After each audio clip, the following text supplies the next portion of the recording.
This week, the Senate took another step toward the confirmation of pharmaceutical industry executive Alex Azar. It's A-Z-A-R, but pronounced Azar, I'm told, toward Azar's confirmation as Health and Human Services Secretary, that is to say, as the government official with the total responsibility within the government sector for the health and well-being of the American people, which is, in my estimation, a frightening prospect, given that Azar's history as a drug industry executive is not a distinguished one, to say the least, from a public service perspective. Here to talk about that with us now is Stephen Knievel. Steve Knievel is an organizer and a researcher in this field of drug industry behavior, drug patents, and ways of making medications more accessible to the public. He works with Public Citizens Global Access to Medicine Project, if I remembered that correctly. And he joins us now. Steve Knievel, thanks for coming on the program. Thank you for having me. So, Alex Azar, what are we to think of the hearings that took place this week? Well, I think you hit it on the head with your opening comments. He has a unique past at Lilly, where he has a history of spiking the prices of prescription drugs, and in no way we don't think it's appropriate for him to be in charge of our nation's healthcare system. The hearing that happened yesterday was a necessary step on the way to his potential confirmation for the top healthcare post. He received some resistance, and he, if you didn't know his past and positions he's taken previously, he might have sounded good. He's a well-polished speaker, but we should be under no illusions about what kind of track record he has, what we can expect for him if and when he gets in the nation's top healthcare post. You know, there have been a lot of controversies, and you've alluded to them, controversies about Azar's stewardship of Eli Lilly. Now, he began, I believe, as a lobbyist for them, as the head of their government relations division, which is, in effect, the lobbying arm of a large corporation, then became president of their U.S. division, and as such, he had a lot of responsibility. And what are some of the highlights or other lowlights of his tenure as a Lilly executive? Well, the really top story in that regard is his behavior with regard to their insulin products, namely Humalog insulin. Lilly is one of the top 3 companies that produces insulin, along with Novo Nordisk and Sanofi. They are currently, I'll back up a minute. So Lilly, under Azar's leadership in the U.S., they raised the price of Humalog insulin by from less than $100 to nearly $300 during his tenure. So they about quadrupled the price, and people are suffering access problems as a result of that, having to pay immense amounts of money, hundreds of dollars out of pocket per month, just to get the product that they need to stay alive. They're undergoing multiple lawsuits with regard to this behavior. They're facing class action lawsuits, alleging violations of the Racketeering Corrupt Influences Act.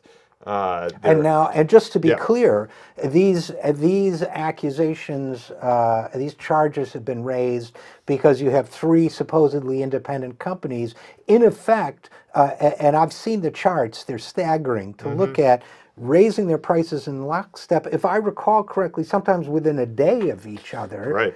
And doing so in a way that suggests literally that they are a drug cartel. You know, everybody tells us that we shouldn't be so resistant to big pharma and corporate pharma because competition, the free market controls prices. But what we're seeing is the opposite of that, according to the data.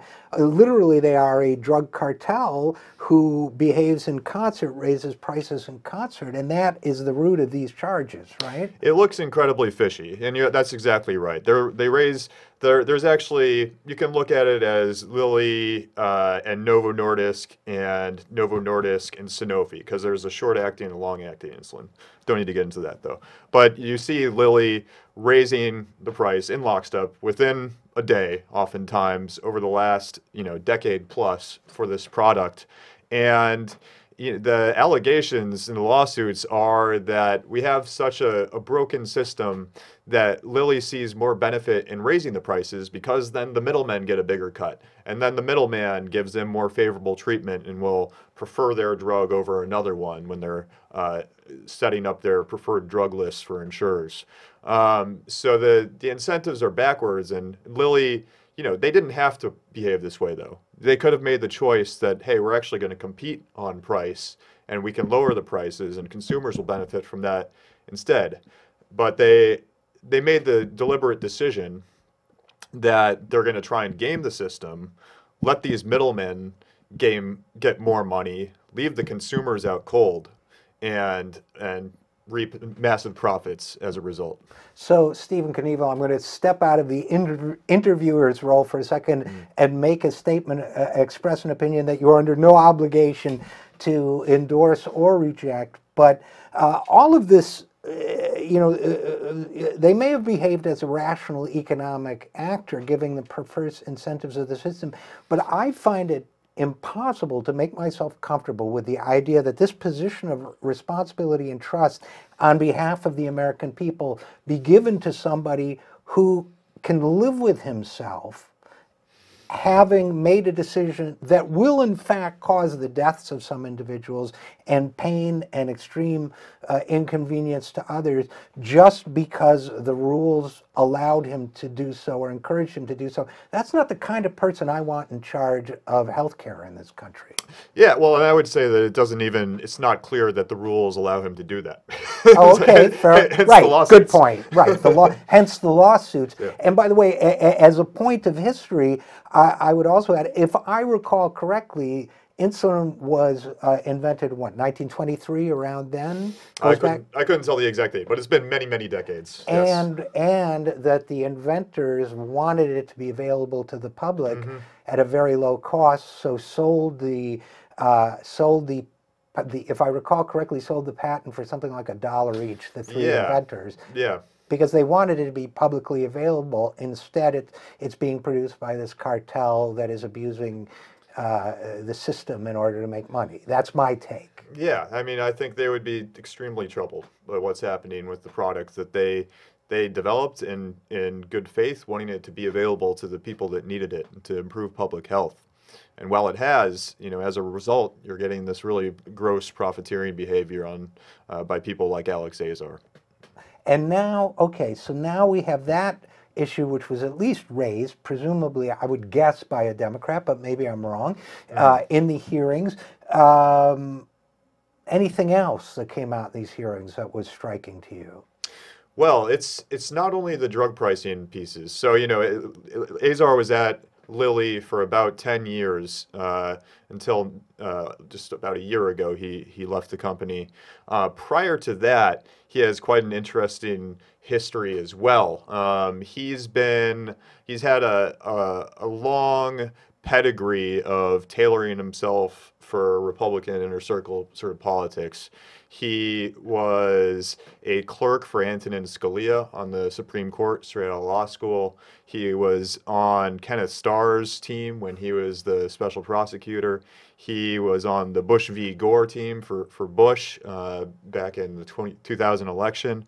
And he was at HHS under the Health and Human Services Agency under the George W. Bush administration.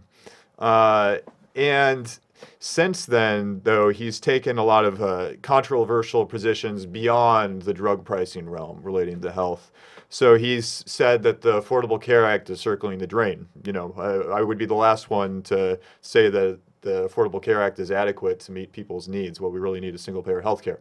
But that said, it's helped millions and millions of people get access to care that previously didn't have it. So to be dismissive of that you know, I don't think we should be trusting somebody to be a good steward of that program who's made remarks like that. Because it is would become his responsibility as Health and Human Services Secretary to ensure that everyone who has access to health insurance under that law get it. He, in effect, is administering it, right? That's correct. Yeah. Yeah, and he's wants to convert Medicaid into a block grant program, which is code for making savage cuts to Medicaid and people losing coverage under that program that they need. He has made statements that it should be up to states to whether women have access to no-cost share contraceptive coverage, which is imperative for women and their children to have healthy lives. So, you know, he's made this whole slew of comments and taken this whole host of positions that are really radical and outside of the mainstream and are far afield than what good evidence-based healthcare requires. So now I get the impression that Azar's appointment is almost, I don't want to say it's a sure thing, but he's certainly got the inside track. Does that mean that people should still register their opposition? Should they let their senators know that they oppose this guy? Absolutely. I mean, the senators need to know what the people think about this and be aware of how important these issues are to them. You know, there's one Democratic senator, Joe Manchin, who's already come out and said that he will support Mr. Azar, but he needs to know, and his colleagues need to know, and the Republicans need to know that this is totally unacceptable, and that this is confirming him would be a betrayal of the public's trust, and that we're watching.